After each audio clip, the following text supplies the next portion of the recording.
స్వామి శ్రీనివాసానంద సరస్వతి గారు మనతో పాటు లైవ్లో ఉంటారు. ఆనందపీఠానికి పీఠాధిపతిలో కూడా శ్రీనివాసానంద స్వాముల వారు కొనసాగుతున్నారు.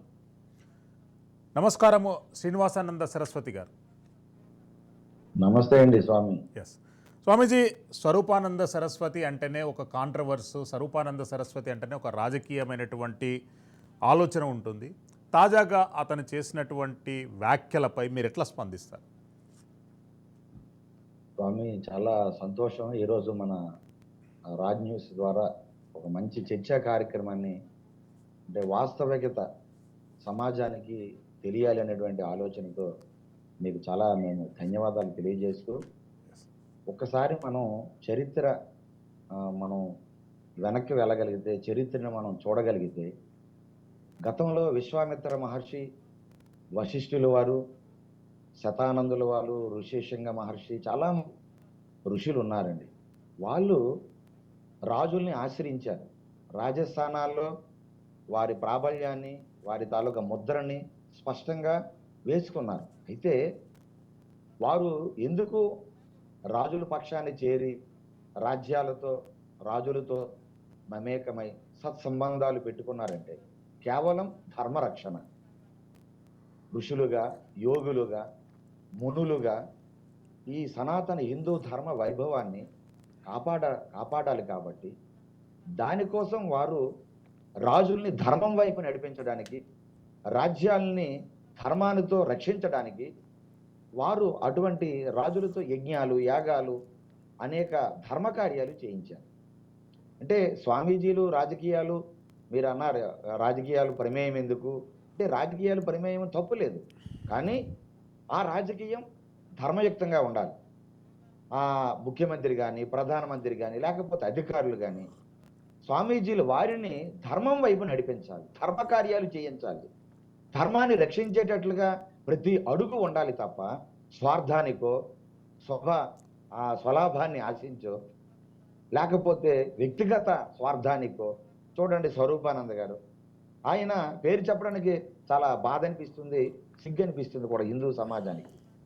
అంటే ఆయన ఎప్పుడు కూడా ఆ విశాఖ శారదాపీఠం దాని మీద కూడా చాలా కోర్టులో కూడా శృంగేరి జగద్గురువులు వాళ్ళు, శారదాపీఠం అనేది ఒక్క శృంగేరి జగద్గురు పీఠం మాత్రమే.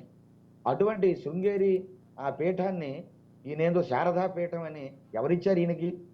ఒక భారతదేశంలో శారదాపీఠం అనేది ఒక శృంగేరి జగద్గురువులు మాత్రమే. కానీ ఆ కోర్టుకు వెళ్ళి చాలా నిలదీస్తే విశాఖ శారదాపీఠం అని ముందు విశాఖ అని పెట్టుకున్నారు. అన్నీ కూడా కుటిలమే. కాబట్టి ఈయన ఎప్పుడు ఈ రాష్ట్రం బాగుండాలని కానీ, లేకపోతే దేశం బాగుండాలి, సమాజం బాగుండాలి, సర్వే జన సుఖినో భవంతు అనేటువంటి ఆలోచనతో ఎప్పుడు యజ్ఞాన్ని అయినా చేశాడా?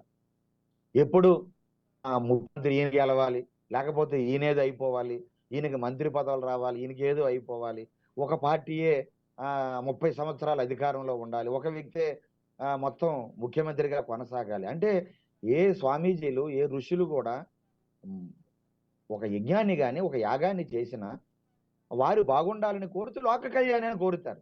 ఈయన అది కాదు అనమాట. పూర్తిగా స్వార్థం, స్వప్రయోజనాల కోసమే ఈయన రాజశ్యామల యాగాలని, లేకపోతే రకరకాలుగా కేసీఆర్కి చేశాను దానివల్లే గెలిచాడని, జగన్మోహన్ రెడ్డి గారు చేశాను దానివల్లే గెలిచానని, ఆయన 30 సంవత్సరాలు మీరు చెప్పారు కదా.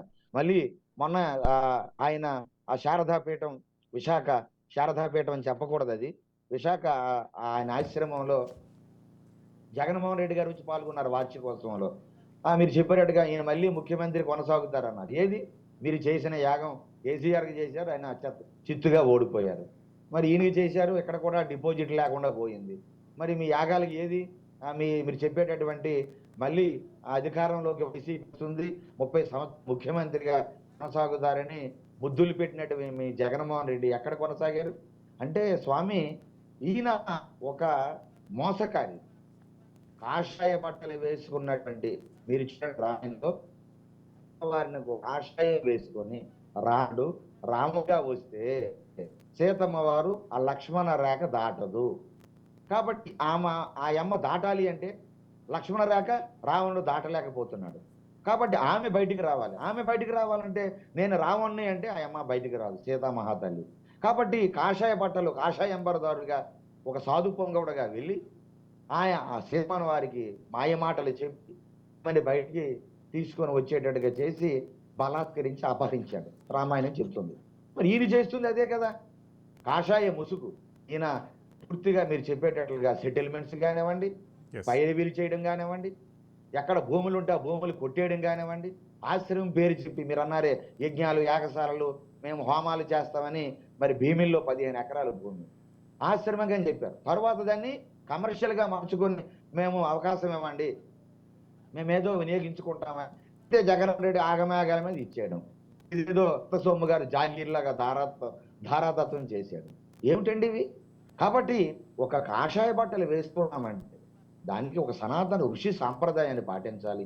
ఈయనకి గురువెవడో తెలియదు, ఈయన ఆ పీఠాన్ని పెట్టింది ఎవడో తెలియదు, స్వయం ప్రకటిత ఆ స్వామిగా తయారయ్యి పోనీ కాషాయ బట్టలు వేసుకున్నావు సంతోషం, దానికైనా అవన్నీ తీసుకోవాలి.